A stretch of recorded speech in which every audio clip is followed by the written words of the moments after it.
आज का ये प्रोग्राम इस्लाम पार्टी ने अलग अलग वार्ड में एसआईआर बेदारी मुहिम का ये प्रोग्राम रखा है।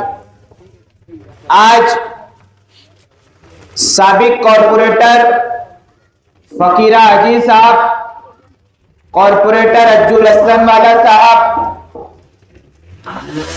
इस इलाके में मौजूद तमाम बुजुर्ग हजरात, तमाम नौजवान साथी और घरों में बैठकर सुन रही हमारी तमाम माओ और बहनों, एसआईआर का सर्वे जब शुरू किया गया, सबसे पहला मरहला 2002 की यादी के साथ 2024 की यादी का मैपिंग का काम था। हम तमाम लोगों ने मैपिंग करा के एसआईआर के सर्वे में हिस्सा लिया। एसआईआर के सर्वे का दूसरा हिस्सा, सेकंड फेज, ये है कि हमारा नाम जिस यादी में आता है उस यादी के बीएलओ के पास हमारा इनुमरेशन फॉर्म आया हुआ है। उस इनुमरेशन फॉर्म को हमें लेना है, मराठी में भरकर वापस अपने बीएलओ के पास जमा कराना है। 1 महीने का वक्त गुजर चुका, आखिरी तारीख 8 अगस्त है और 8 अगस्त में 8 दिन का वक्त बचा हुआ है। अब भी प्रांत ऑफिस से जो फीसद हमने मालूम किया उसमें ऐसा है कि अब भी बहुत सारे लोगों ने या तो बीएलओ से अपना फॉर्म हासिल नहीं किया या अपना फॉर्म ले लिया है तो वापस जमा नहीं कराया। ये तशवीशनाक बात है। इसलिए 8 दिनों में मालेगांव शहरियान को बेदार करना यह बहुत जरूरी था। अवामी रहनुमा अवाम का दुख दर्द जिसके सीने में महसूस होता है, ऐसे हमारे अपने लीडर आसिफ साहब ने शहरियाने मालेगांव की फिक्र की और मौसम की परवाह किए बगैर दिन भर में 5-5 कॉर्नर मीटिंगों का इनेकाद किया। आज अगर मीटिंग हो रही है तो हम भीग कर बोल रहे हैं और आप भीग कर सुन रहे हैं, ये हमको बेदार करता है। बेदार होना इसलिए जरूरी है कि अगर हमने अपना फॉर्म अपने बीएलओ के पास जमा नहीं कराया तो आने वाले वक्त में वोटर लिस्ट की यादी में से हमारा नाम हटा दिया जाएगा, हमारी ऑटो को कट कर दिया जाएगा, हमारी ऑटो को डिलीट कर दिया जाएगा। आपने सुना होगा कि एसआईआर का सर्वे बिहार में हुआ तो वहां 70 लाख लोगों की ऑटो को काट दिया गया। एसआईआर का सर्वे अगर बंगाल में हुआ तो वहां 90 लाख लोगों की ऑटो को काट दिया गया। अब एसआईआर का सर्वे महाराष्ट्र में चल रहा है। उस महाराष्ट्र में जहां बीजेपी की हुकूमत है, जहां बीजेपी का वजीर आला है, उस महाराष्ट्र के सर्वे में, एसआईआर के सर्वे में अगर मालेगांव शहर जो मुस्लिम अक्सरियती इलाका है, अगर यहां के लोगों की वोट काट दी जाती है तो फिर फिरका परस्त ताकतें, फिरका परस्त हुकूमत और फिरका परस्त लीडरान मालेगांव शहर पर यह इल्जाम लगाएंगे कि मालेगांव शहर में बांग्लादेशी लोग रहते हैं। इस तरीके से हमारे शहर को बदनाम किया जाएगा, हमारे शहर पर झूठे इल्जामात लगाए जाएंगे। इस बात की फिक्र आसिफ शेख रशीद साहब को है, इसीलिए वो आपको बेदार करने के लिए निकले हैं कि आज वक्त है, आज मौका है, तो अपनी वोटों को बचा लो, अपने वोट की हिफाजत करो, वरना तुमसे तुम्हारा जमहूरी हक छीन लिया जाएगा, तुमसे तुम्हारा जमहूरी हक वापस ले लिया जाएगा। अगर तुम किसी इलेक्शन में वोट नहीं दे सकते तो दीगर हुकूक भी तुम्हारे छीन लिए जाएंगे। आज जमहूरियत का सबसे बड़ा हक हमारा यह है कि हम वोट देते हैं। कारपोरेशन इलेक्शन में अपनी पसंद का कारपोरेटर चुनते हैं, असेंबली इलेक्शन में अपनी पसंद का एमएलए चुनते हैं, पार्लियामेंट के इलेक्शन में अपनी पसंद का एमपी मुंतखब करते हैं। ये सारे हुकूक हमसे छीन लिए जाएंगे और इसी पर बस नहीं, आगे बढ़कर ये खदशा है कि अगर शहरियत हमारी खत्म कर दी जाती है, वोटर लिस्ट की यादी में हमारा नाम काट दिया जाता है, तो आने वाले दिनों में हमारा राशन कार्ड भी खत्म कर दिया जाएगा। आज अगर राशन मिलता है, आज अगर राकेल मिलता है, आज अगर राशन दुकानों से फायदा उठाया जाता है, तो ये फायदा हमारे लिए बंद कर दिया जाएगा। और बताऊं, आने वाले दिनों में यह भी हो सकता है कि तुम्हारे नाम वोटर लिस्ट में नहीं है तो तुम हुकूमत की किसी स्कीम का फायदा नहीं उठा सकते। जिस तरीके से हॉस्पिटल में इलाज करवाते वक्त हम स्कीमों का फायदा उठाते हैं, जिस तरीके से अभी हमारी माए बहनें लाडली बहन योजना का फायदा उठाती है, ये सारे फायदे, ये सारी स्कीमें हम पर बंद कर दी जाएंगी। आधार कार्ड, पैन कार्ड और दीगर हमारे कागजात भी खत्म कर दिए जाएंगे। अगर कागजात नहीं है तो फिर हो सकता है कि कोई डिटेंशन कैंप बना दिया जाए और उठा करके वहां डाल दिया जाए कि तुम्हारा नाम तो वोटर लिस्ट की यादी में नहीं। कुछ भी हो सकता है।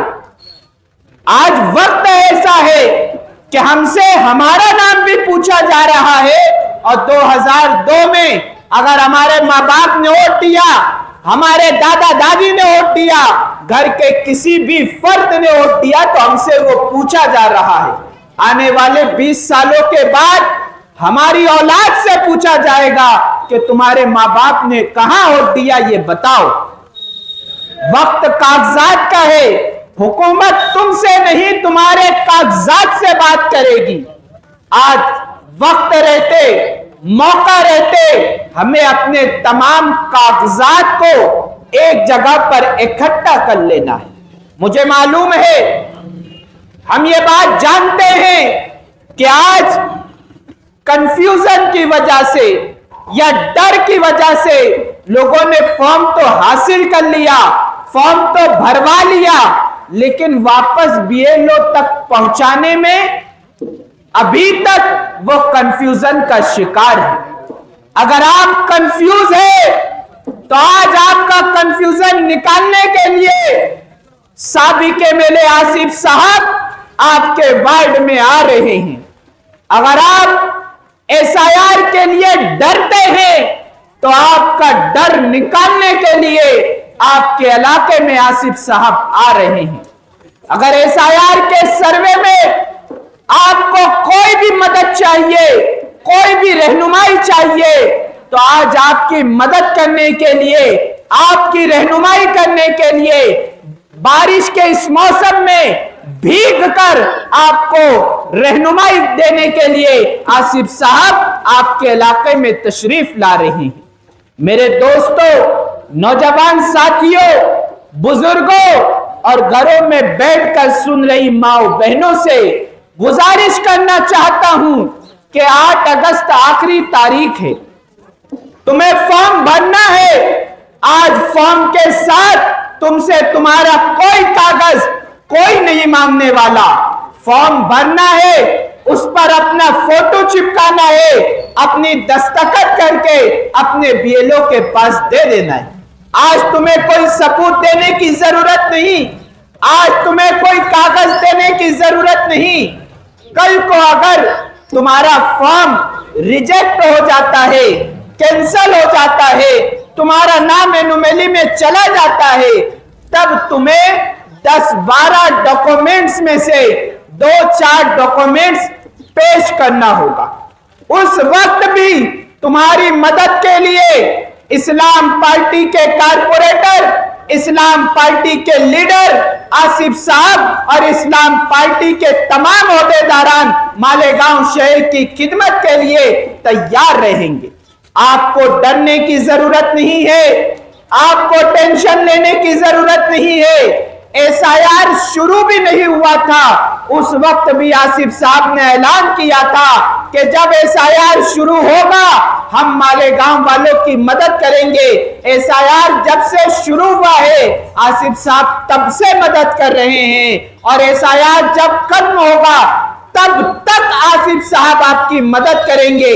आज शेख आसिफ साहब तशरीफ लाएंगे और ऐसी बातें तारीख के साथ कि कौन सी तारीख को इलेक्शन कमीशन ऑफ इंडिया नई यादी को जाहिर करेगा, कौन सी तारीख को आपको बुलाया जाएगा, कौन सी तारीख को आपके नाम वोटर लिस्ट में शामिल कर दिए जाएंगे, ये सारी मालूमात देने के लिए आसिफ साहब तशरीफ लाने वाले हैं। आप लोगों का मैं शुक्रिया अदा करना चाहता हूं कि बारिश में भीग कर आप प्रोग्राम सुन रहे हैं, लेकिन सिर्फ सुनकर जाना नहीं बल्कि उस पर अमल भी करना है। अगर आपने अपने घर वालों का फॉर्म भर दिया है तो अपने रिश्तेदारों से पूछो, अपने दोस्तों से पूछो, अपने गली मोहल्ले वालों से पूछो, अपने इलाके वाले से पूछो। हर घर के हर वोटर का फॉर्म भरना यह जरूरी है। आज वक्त है जिम्मेदारी अदा करने का, जिम्मेदारी लेने का। अगर एक घर में 10 वोट है तो एक नौजवान जिम्मेदारी ले ले कि उन 10 का फॉर्म भी लेकर आए, फॉर्म भराए भी और बीएलओ के पास जमा भी कराए। शेख आसिफ साहब ने हर वार्ड में एसआईआर सेंटर खोले हैं, हर सेंटर पर मराठी लिखने वालों को बैठाया है आपकी मदद करने के लिए। वो मराठी में फॉर्म लिख कर देंगे। हद तो ये है कि आसिफ साहब ने इतना अच्छा इंतजाम एसआईआर सेंटर पर करवाया है, हमारे कारपोरेटरों ने करवाया है कि आपको मुकम्मल फॉर्म भर कर दिया जाता है, आपका फोटो भी चिपका कर दिया जाता है और आपको हर चीज की रहनुमाई की जाती है।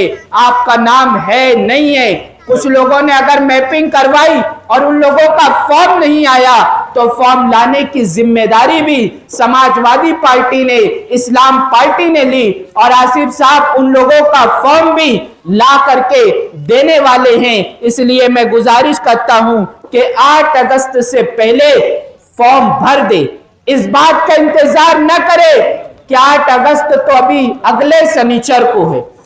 जब आप अपने बीएलओ के पास फॉर्म देंगे उसके बाद वो ऑनलाइन उसका डिजिटाइजेशन कराएगा, ऑनलाइन उसको सबमिट करेगा। इसलिए आपको वक्त से पहले बीएलओ तक फॉर्म पहुंचाना है, उसकी जेरॉक्स कॉपी करवाकर बीएलओ की साइन लेना है ताकि आपके पास रिसीव्ड कॉपी भी रहे, ताकि आपके पास भी सबूत रहे कि हाँ हमने मैपिंग करवाई थी, हमने फॉर्म भरा था। यही अपील, यही गुजारिश के साथ मैं अपनी बात खत्म करता हूं और गुजारिश करता हूं कि 8 अगस्त से पहले पहले अपने फॉर्म को आप बीएलओ तक पहुंचा दें। अगर किसी का फॉर्म नहीं आया है तो वो शेख रशीद भवन पर आए, अपने कागजात को जमा कराए। कोशिश की जाएगी कि आप लोगों का इनुमरेशन फॉर्म आप तक पहुंचा दिया जाए। और अभी तो 17 अगस्त से लेकर 16 सितंबर तक के इलेक्शन कमीशन ऑफ इंडिया ने यह ऐलान किया है कि नई वोटों को बढ़ाया जाएगा। इसलिए जो 18 साल के हो चुके हैं, जिनकी वोट बढ़ाना है, वो भी शेख रशीद भवन पर आकर जिम्मेदारान से मुलाकात करे, जिम्मेदारान तक कागजात पहुंचाए, ताकि आपकी नई वोटों को बढ़ाया जा सके। एसआईआर के मामले में आपको जिस रहनुमाई की जरूरत पड़ेगी, शेख रशीद भवन के दरवाजे आपके लिए हमेशा खुले हैं। सुबह 11 बजे से लेकर रात 11 बजे तक ये खिदमत आसिफ साहब की सरपरस्ती में शेख रशीद भवन पर अंजाम दी जा रही है। आइए उस कायदे मोहतरम का इस्तेकबाल करें जिसने एसआईआर के हवाले से फिक्र रखी और शहरियाने मालेगांव को बेदार करने का काम किया। हमारे अपने दरमियान कायदे नस्ल नौ आसिफ शेख रशीद साहब तशरीफ लाए। पुरजोर तालियों में इस्तेकबाल करे कायदे मोहतरम आसिफ शेख रशीद साहब का।